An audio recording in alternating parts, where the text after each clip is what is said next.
Si alguna vez ha tratado de buscar algo en un cuarto en desorden, puede entender el dilema de tratar de enfocar la atención cuando la mente está en desorden. Pues bien, hoy aquí en Momento Decisivo el Dr. David Jeremiah recalca la importancia de mantener un solo enfoque en cuanto a Jesucristo. En su mensaje, Considerando a Cristo, enseñando de la carta a los Hebreos, el Dr. Jeremiah explica la perspectiva judía que consideraba a Moisés como tipo de Cristo y cómo estos creyentes necesitaban entender la supremacía de Cristo.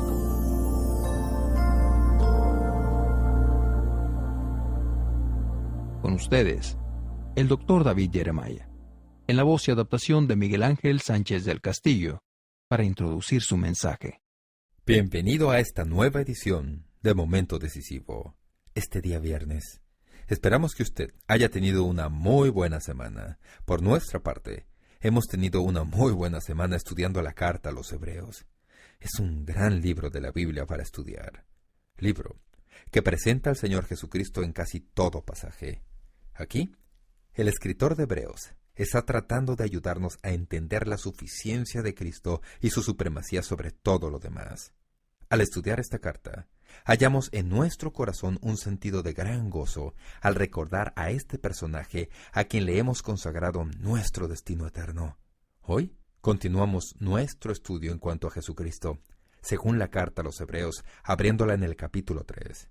Pero primero, permítame recordarle, al acercarnos al fin de esta semana, que Momento Decisivo se transmite de lunes a viernes, de modo de brindarle una voz de estímulo entre semana.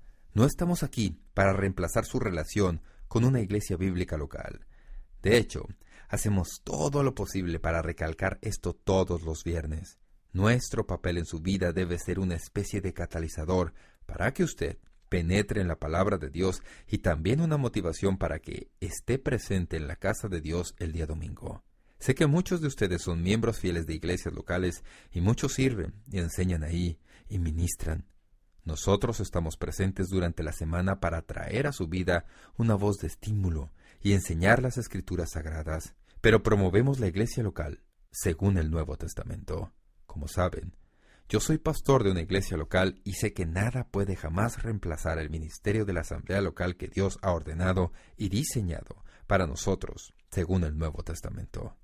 Así que, es tiempo de que abramos la Biblia y consideremos de nuevo a Jesucristo según vemos en el capítulo 3, en los primeros 6 versículos, en esta edición de Momento Decisivo.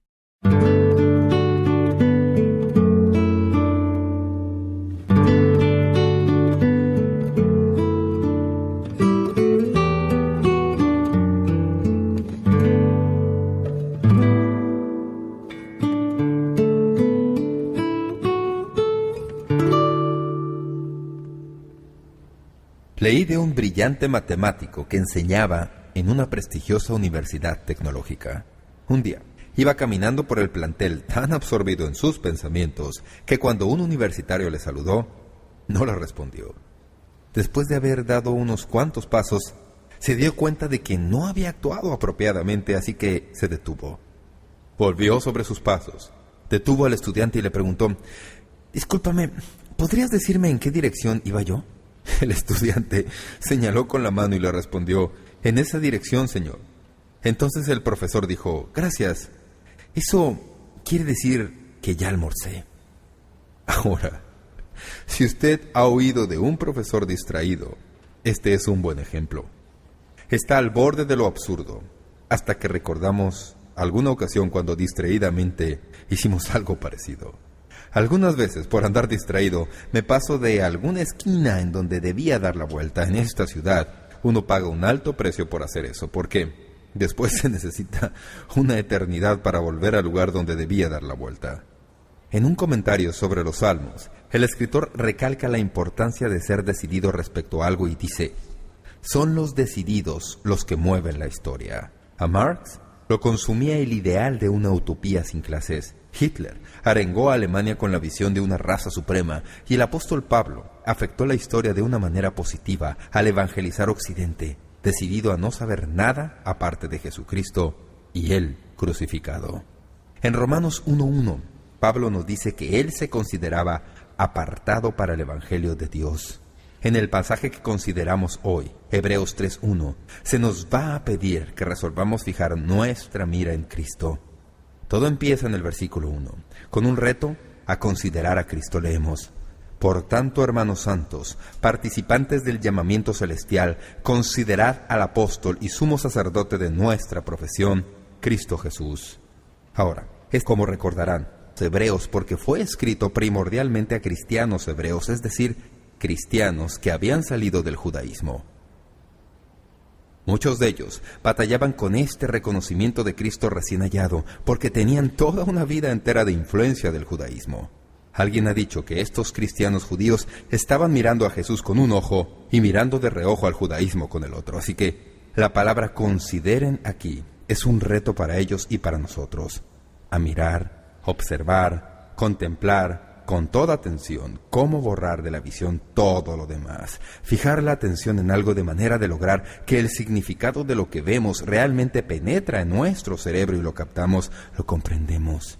Quiere decir, aplicar diligentemente la mente. Así que, si podemos decirlo, este pasaje empieza diciéndonos que debemos aplicar nuestra mente, nuestro corazón, nuestro enfoque en Jesucristo, considerarlo. Pero antes de considerar quién es Jesucristo, el escritor de Hebreos nos pide que consideremos quiénes somos nosotros. Así que empieza con algunas descripciones de quiénes somos, quiénes eran ellos, quiénes somos como seguidores de Cristo. En primer lugar, nos dice que somos hermanos en Cristo Jesús. El escritor se refiere a sus lectores como hermanos. 3 veces en el capítulo 2 de Hebreos, a los creyentes se les llama hermanos. Son hermanos. Somos un grupo de hermanos y hermanas. Recuerden que no éramos hermanos, sino hasta la resurrección. Fue después de la resurrección que Jesús dijo por primera vez: ve y diles a mis hermanos. Y esa fue la primera vez en que Jesucristo nos llamó hermanos. Debido a lo que Cristo hizo por nosotros, fuimos adoptados en la familia de Dios, ¿verdad? Ahora somos hermanos y hermanas en Cristo. Somos una familia con Cristo Jesús. Así que, somos hermanos en Cristo. La epístola a los Hebreos no deja campo para el individualismo espiritual. Este no es un libro para quienes quieren hacer lo suyo y hacerlo a su manera, sin ninguna comunión o compañerismo con nadie más. Hay algunos así que dicen: yo no voy a la iglesia, no necesito a la iglesia, no necesito a nadie, ya lo tengo todo en Cristo, todo es asunto de solo yo y el Señor, que todos los demás se quiten de mi camino. Pero quien es así tendrá gran dificultad para justificar eso con la Biblia, y especialmente en la carta a los Hebreos, porque Hebreos es un libro para hermanos, es un libro para familia. Es un libro para que juntos reconozcamos quién es Cristo. Debemos reconocer de inmediato lo importante que es esto en este libro de Hebreos. Luego nos dice que pertenecemos a Cristo Jesús y por eso nos dice que somos santos. Ahora bien, la mayoría de nosotros no andaríamos por todas partes diciéndole a la gente los santos que somos. ¿Alguna vez le preguntó a alguien: ¿piensas que eres santo? Y al instante su esposa responde sin falta: no es ningún santo. Pero somos santos, de acuerdo a la Biblia, porque la palabra santo quiere decir apartado para Dios. Y la palabra santo y el verbo santificar quieren decir que le pertenecemos a Dios y solo a Dios. Sería como si yo hiciera subir a alguien a esta plataforma y luego trazar un círculo y le dijera: párese dentro de ese círculo, y entonces dijera: todo lo que está dentro de ese círculo le pertenece a Dios. Si usted ya es creyente, está dentro de ese círculo. Si es creyente, es santo. Así que la Biblia, para empezar, dirige estas palabras a los que pertenecen a Jesucristo, los que son santos. Así que, somos hermanos en Cristo Jesús. Pertenecemos a Cristo. Entonces, en tercer lugar, dice que somos participantes del llamamiento celestial. Es decir, somos creyentes en Cristo Jesús. La palabra que se traduce participantes es una palabra maravillosa que significa introducir en el sistema, tragar, por así decirlo, ingerir. Dice que tenemos abierto el camino al cielo porque somos participantes, y preste atención, del llamamiento celestial. ¿Cuántos de ustedes han oído el llamamiento celestial? El llamamiento viene cuando somos salvados. Somos llamados al cielo. Somos llamados a una eternidad con Jesucristo. Así que empecemos este proceso de considerar, en primer lugar, considerando quiénes somos. Ahora bien, ¿quiénes somos?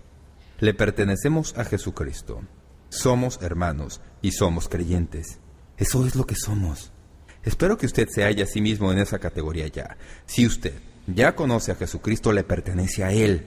Es un hermano de Cristo y es un creyente en Cristo. ¿Lo capta? Eso es lo que somos. Ahora que sabemos quiénes somos, hablemos por un momento de quién es Cristo, porque aquí se nos pide que consideremos quién es Jesucristo. Observe de nuevo en la Biblia Hebreos 2:1 y verá que empieza con la expresión por tanto. Este pasaje empieza también con la expresión por tanto. Al leer esta carta a los hebreos se puede notar que esta expresión por tanto es una especie de pegamento por todo el libro.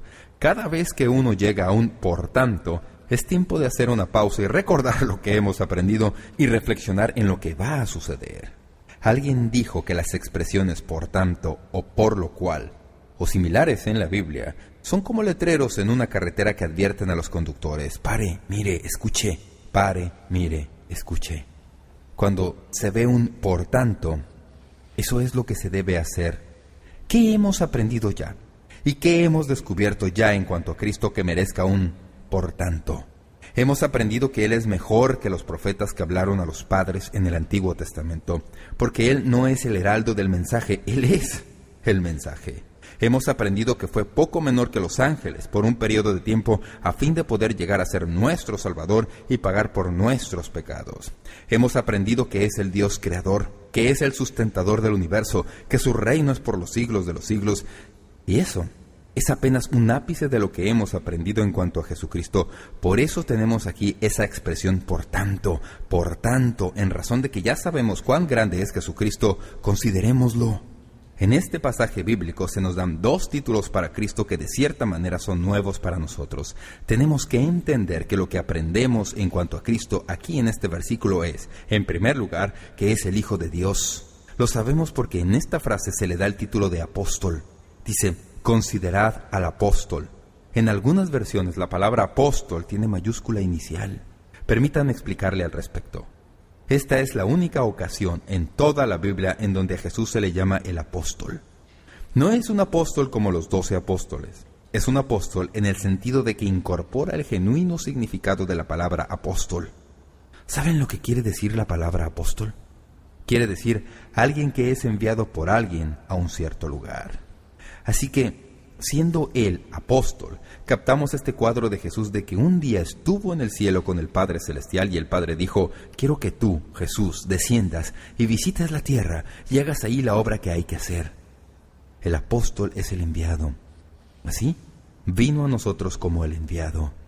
Es el Hijo de Dios. Más de 10 veces en los escritos de Juan en el Nuevo Testamento se nos dice que Jesucristo se describió a sí mismo como hombre enviado de Dios a nosotros. ¿Cómo llegó Jesús acá?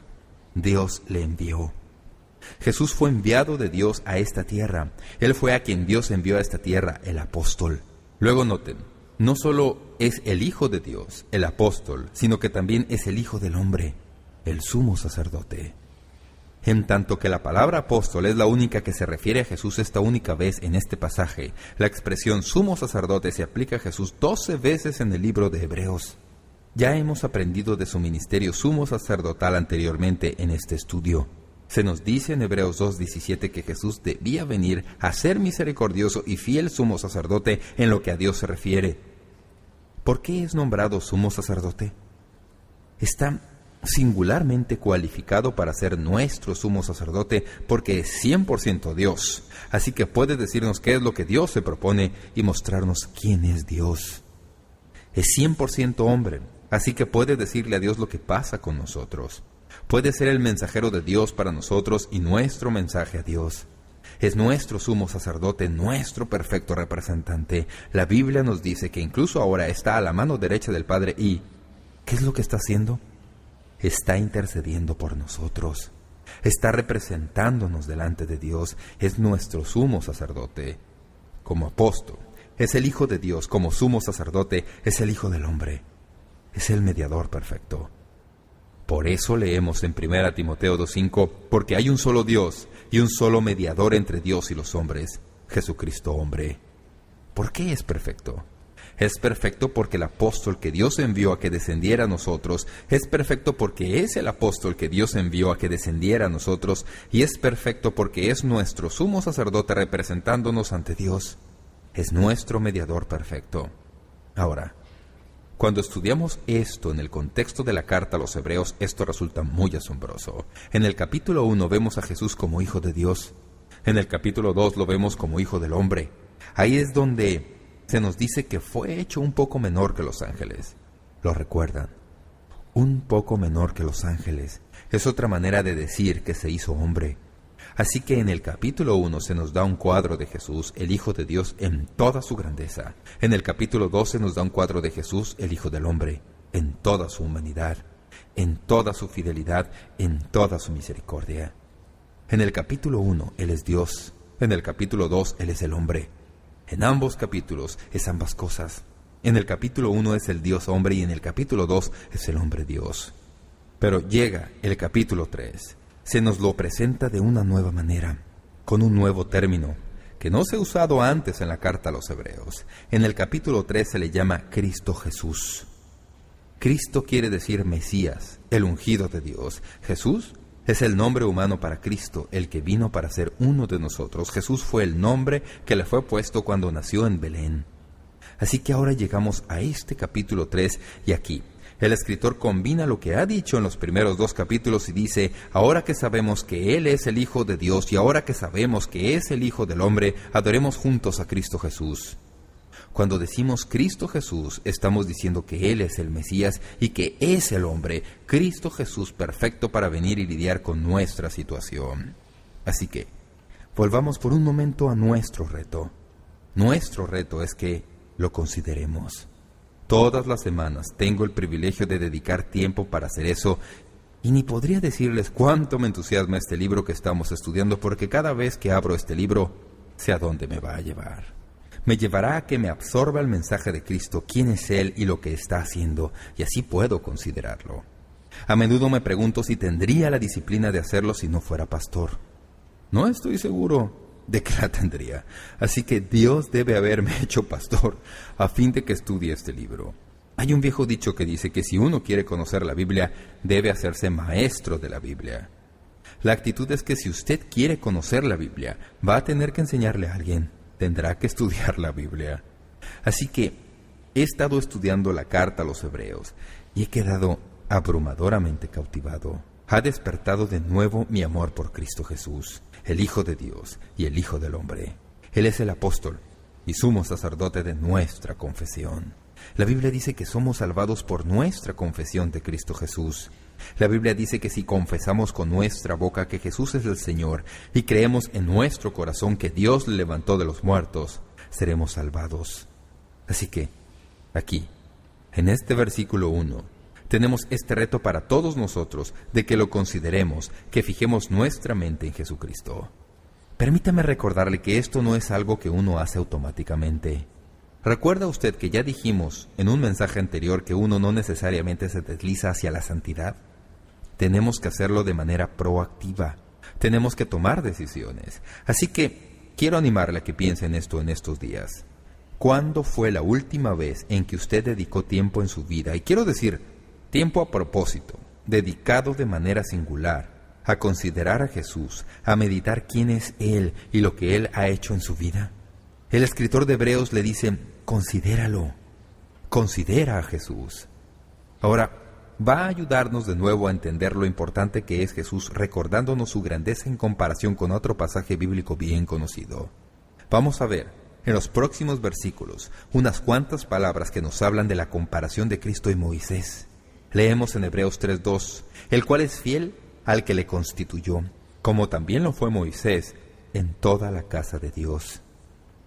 Cuando se lee este pasaje, si simplemente está leyendo las Escrituras, uno piensa, ¿de dónde salió Moisés? ¿De qué manera se asoma aquí? Estamos hablando de Jesús y de repente se asoma Moisés. ¿Qué es lo que Moisés hace aquí? Es una pregunta muy importante porque tenemos que ver este pasaje por los ojos de los que fueron originalmente sus destinatarios. Y para los destinatarios originales de la carta a los Hebreos, Moisés era el personaje más increíble, más grande que la vida que uno jamás pudiera imaginar. Para las personas del Antiguo Testamento, Moisés era su Cristo. Moisés era su héroe. Moisés era el hombre más grande que jamás hubiera vivido, de acuerdo a los que vivieron antes del tiempo de Cristo. Para nosotros, que no venimos de un trasfondo judío y no tenemos mucho historial en cuanto al judaísmo, es importante que entendamos por qué Moisés se asoma en este pasaje y por qué se hace la comparación entre Jesús y Moisés. Los hebreos consideraban a Moisés el hombre más grande en toda la historia. De hecho, toda su vida se pudiera resumir en una frase que se halla 2 veces en el Antiguo Testamento. Se le llama Moisés, varón de Dios. Tal vez eso es lo que si hubiera visto en su lápida, si la hubiera habido. Aquí yace Moisés, varón de Dios. El pueblo de Israel, los judíos, le reverenciaban. No puedo ni empezar a describirles la reverencia y honor con que trataban a Moisés. Así que, antes de avanzar más, quisiera decirles por qué Moisés es tan importante, porque no acabaremos de hablar de Moisés en el mensaje de hoy. Estas son 6 razones por las que el pueblo de Dios en el Antiguo Testamento amaba y reverenciaba tanto a Moisés. En primer lugar, debido a la vida que Moisés vivió. Moisés vivió una vida milagrosa. De hecho, la vida de Moisés pudiera ser la vida de la que más se habla en la Biblia. Por lo general, cuando uno encuentra personas en las Escrituras, las encuentra a media vida, o aparecen ya como adultos, pero no en cuanto a Moisés. Cuando encontramos a Moisés, lo hallamos en una canasta entre los juncos del río, ¿verdad? Encontramos a Moisés como un nene recién nacido. La historia de su vida se desdobla ante nosotros y sabemos todo lo que hay que saber en cuanto a Moisés que Dios quiere que sepamos. Vemos la salvación milagrosa de Moisés del decreto del faraón de destruir a todos los niños hebreos. Luego, Dios designa a su madre para que sea quien le críe. Eso es otro milagro. Luego, vemos a Moisés ante la zarza ardiente. Después, vemos a Moisés en el monte Sinaí recibiendo de Dios la ley. Y en cada paso en el camino tenemos a Moisés en su grandeza. La Biblia dice que Moisés, escuchen esto, llegó a vivir hasta los 120 años. Me encantan estos relatos de personas que vivieron hasta los 120 años, pero ¿saben lo que es lo milagroso en esto? Dice en Deuteronomio 34:7 que los 120 años, escuchen, sus ojos nunca se oscurecieron, ni perdió su vigor. Eso quiere decir que el hombre era todo un hombre. Quiero decir, se las valía a los 120 años. Y todos conocían a Moisés. Era una personalidad singular. Lo amaban debido a la vida que vivió. También lo amaban por el liderazgo que proveyó. Moisés fue el siervo de la liberación. Fue el que sacó a los israelitas de Egipto. Fue el que confrontó al faraón y le dijo vez tras vez, deja ir a mi pueblo. Hasta que finalmente Dios, milagrosamente, salvó al pueblo de Israel cuando el ángel de la muerte pasó sobre la nación. Luego fue Moisés el que llegó al Mar Rojo, y los egipcios estaban detrás y tenía el Mar Rojo por delante, y Moisés levantó su vara sobre el mar y las aguas se dividieron. Ustedes vieron la película, ¿verdad? Así que pasaron a pie por el Mar Rojo y llegaron al otro lado. Después, cuando el ejército del faraón los persiguió y llegaron a la mitad del Mar Rojo, todos se ahogaron. ¿Pueden imaginarse los relatos legendarios que se decían en cuanto a Moisés en las generaciones que siguieron? ¿Has oído en cuanto a Moisés? Quiero decir, era famoso, no solo por la vida que vivió, sino por el liderazgo que proveyó. Cuando asestó el golpe aplastante sobre los egipcios, eso imprimió su vida en los corazones de todos los hebreos. No solo entonces, sino incluso hoy. Y no fue solo la vida que vivió y el liderazgo que proveyó, sino debido al Señor que conocía. Ahora, no estoy muy seguro en cuanto a esto, pero pienso que Moisés tenía la relación más singular con Dios que cualquiera otro personaje en la Biblia. Déjeme leerle lo que dice de él en Éxodo 33:11. Y hablaba Jehová a Moisés cara a cara, como habla cualquiera a su compañero. En nuestro vocabulario castizo de hoy diríamos que Dios y Moisés solían reunirse para tomar café. ¿Puede imaginarse eso? En Números 12:7 Dios dice que es fiel en toda mi casa, cara a cara hablaré con él. La Biblia dice que ningún hombre jamás ha visto a Dios y quedado vivo. De alguna manera, Dios obró a fin de que él y Moisés tuvieran esta relación singular. Recordarán que cuando Moisés descendió del monte habiendo recibido la ley, la Biblia dice que la gloria de Dios era tan evidente en la cara de Moisés que su rostro resplandecía. Y él no sabía que la piel de su rostro resplandecía, según leemos en Éxodo 34:29. Dios habló con Moisés desde una zarza que ardía. Dios le habló a Moisés desde el cielo. Le habló en el monte Sinaí.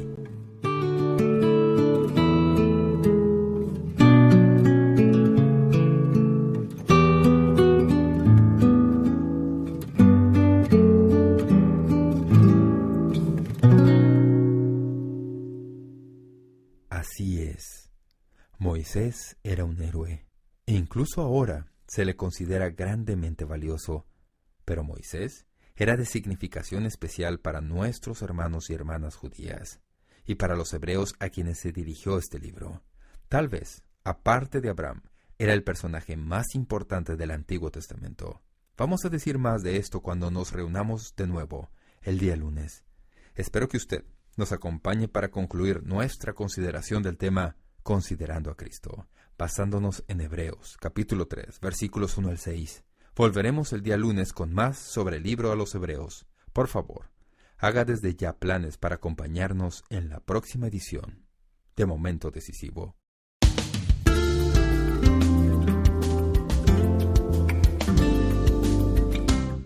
Gracias por sintonizar a Momento Decisivo. Esperamos que usted pueda tomar un momento para escribirnos una carta en respaldo del ministerio. Le agradecemos su correspondencia y cuando escriba, aun si nos escribe por correo electrónico, sírvase a anotar claramente su nombre y dirección completa y el nombre de la emisora que difunde este programa. El mensaje que usted escuchó hoy es una porción del mensaje completo disponible en disco compacto titulado Considerando a Jesucristo. Si desea solicitar una copia de este mensaje, puede hacerlo visitando nuestra página de web www.momentodecisivo.org o escríbanos a la dirección que le damos enseguida. Este mensaje corresponde a la serie completa de enseñanzas titulada Supremacía y Suficiencia de Cristo, Estudio de Hebreos, en 10 discos compactos. Para más información sobre cómo conseguir estos y otros mensajes que ofrecemos, escriba a Momento Decisivo, P.O. Box 3804, San Diego, California, 92163, Estados Unidos de América. Sintonícenos nuevamente el próximo lunes para hacer otro estudio juntos de la Palabra de Dios aquí mismo, en Momento Decisivo, con el Dr. David Jeremiah. También puede escuchar Momento Decisivo cuando guste en nuestra página de web, ubicada en momentodecisivo.org.